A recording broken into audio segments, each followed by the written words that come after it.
You love me like a friend and help me through. So I will worship you in all I do.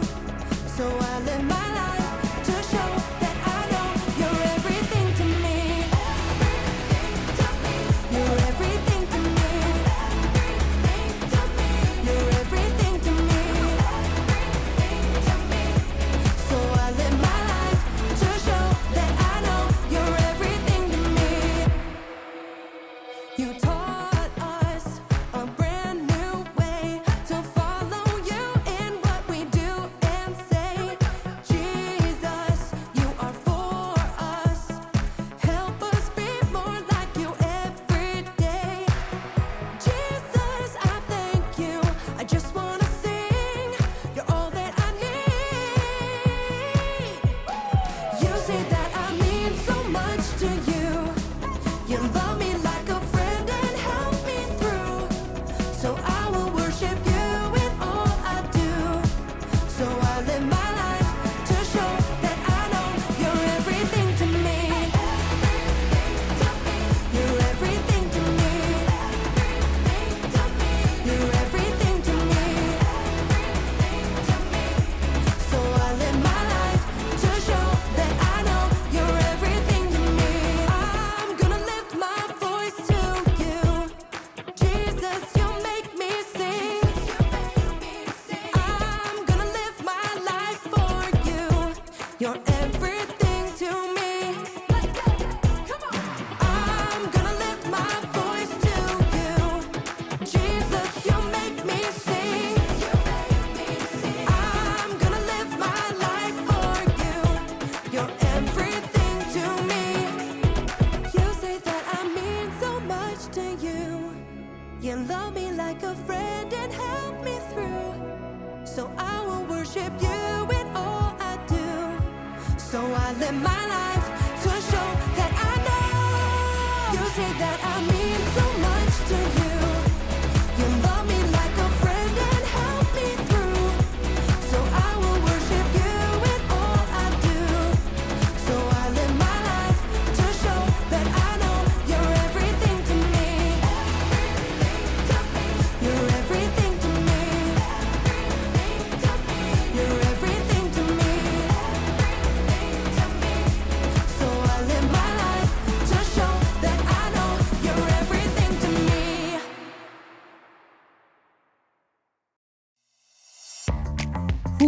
Hey guys, welcome to Story Lab. This week, we're talking about commitment while taking a look at the story of a woman who really gave it her all. Speaking of, you ready to give it our all on this workout? You know it. Yeah, let's do it. Let's do it. You ready? Yeah, Let's go absolutely. get healthy We'll and get around. exercise. Yeah, absolutely. come on. I'm ready.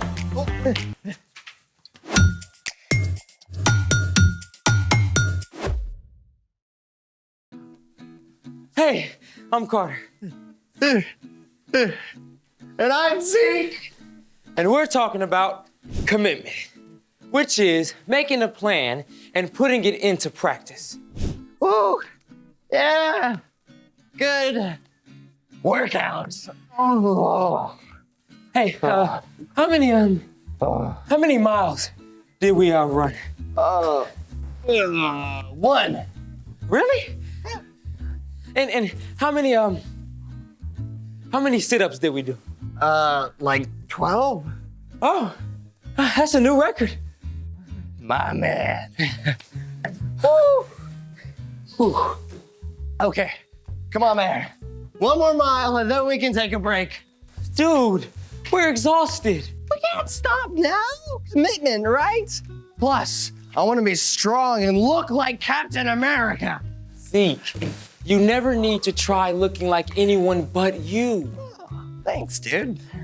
Besides, when it comes to getting fit, resting is just as important as working out. I don't know, that sounds kind of lazy. Hey, resting is what allows us to do our best. It gives our body a chance to heal and recover. I mean, pushing yourself too hard during a workout can cause serious injury. Okay, but I still need some energy. Oh, hey, you got any energy drinks? Nah. Plus, most of the ones from the store are terrible for you. You say that like there's another kind. Well, yeah, we can make our own. Really? Well, I'm in. Let's make it. Today, we're making a healthy energy drink substitute that I like to call a summer splash. Okay, but what makes it different from the kind you get at the store? Most of those energy drinks are filled with sugar, caffeine, and artificial flavors. We're gonna make something packed with vitamins and electrolytes instead. Electro what's? You know how tired you are after you work out? You mean like right now? Yeah. That's partly because of dehydration. Oh, I know about that. Dehydration is when your body loses more fluids than it takes in. Exactly. When we exercise, we sweat a lot. Sweat is made up of water and salt. Your body sweats to cool you off when you get too hot. So, when you sweat a lot, your body loses fluids, causing you to become dehydrated. So basically, your insides dry up, like how a grape turns into a raisin. Spot on. But can't you just fix dehydration by drinking water? Sure, but electrolytes can help. Electrolytes are minerals and salts that help your body absorb fluids, like water, better and faster. Cool. So, how does this summer splash work? Care to read the recipe? Ah, of course. Let's see. For today's tasty experiment, you'll need 4 cups unsweetened coconut water, 1 1/3 cups of water, 2/3 of a cup of lime juice, 1/4 of a teaspoon of Himalayan sea salt, and 3 teaspoons of raw honey. Coconut water is amazing. It's filled with electrolytes and has 5 times more potassium than most sports drinks. Okay, mix up all your ingredients until the salt dissolves.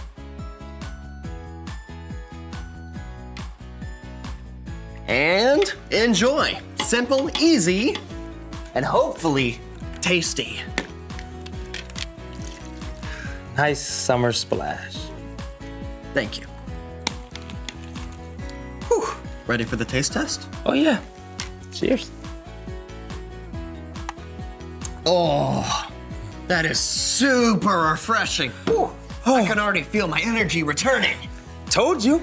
You gotta take care of yourself before you can give it your all. Speaking of giving your all, it's time for The story before the story. Today, we're in the book of Mark, one of the 4 gospels that tell the story of Jesus. Mark was a close friend of Peter and likely recorded Peter's stories of following Jesus for the new believers then and for us today. For 3 years, Jesus traveled all across Israel and Judah with his disciples. He gave himself completely to helping people and teaching them about God's kingdom. During his travels, Jesus healed the sick, performed miracles, and gave epic sermons to huge crowds. In everything he did, Jesus lived fully for God and taught others to do the same. Which is where our story starts. Take it away. Hey everyone, I'm Brian. Today's story is about a woman who truly gave everything that she had for God. One day, Jesus was teaching in the temple courtyard as some religious leaders watched. Now, these men wanted to get rid of Jesus because he challenged the way they had always done things. They often looked for ways to trick or trap him. Jesus knew what they were thinking. Watch out for the teachers of the law. They love to have the most important seats. They take over the houses of widows. They say long prayers to show off. A short time later, Jesus went and sat down across from the place at the temple where people came to present their offerings to God. As Jesus watched, some rich men dropped large amounts of money into the offering boxes. The disciples probably noticed too. Whoa, look at that. Yeah, they must really love God. And striking poses, apparently. Just then, a poor widow came up and put 2 very small copper coins into the offering box. They were only worth a couple pennies. Jesus called his friends to come to him. Doesn't sound like much, huh? But you have to understand, at that time, most women couldn't work at a job outside the home. They had to depend on their husbands. So a widow, a woman whose husband had died, often had very little money or anything else. Jesus knew all about the widow at the temple. That poor widow has put more into the offering box than all the others. They all gave a lot because they're rich. She gave even though she is poor. She put in everything she had. That was all she had to live on. Wow. That makes 2 little coins. Seem like $1 million. Jesus looked beyond outside appearances. He knew that it was easy for the rich man to give lots of money, they'd never miss it. But the poor widow gave up everything that she had to honor God. And we still remember and tell her story today. The end.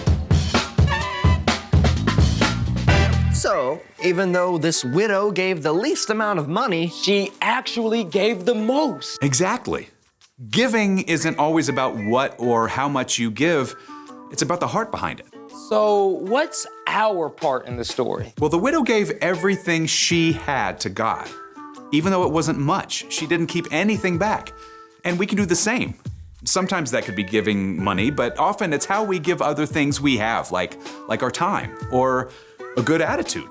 so say my mom tells me to clean my room. Instead of just chucking some shirts in the hamper, I could actually put things away. That's a good one. Or if you're hanging out with a friend, you could share your favorite toys and games instead of just the ones you don't care about. That's right. See, if you keep your eyes open, you can find ways to live fully for God in everything you do, whether it's at home, at school, or anywhere.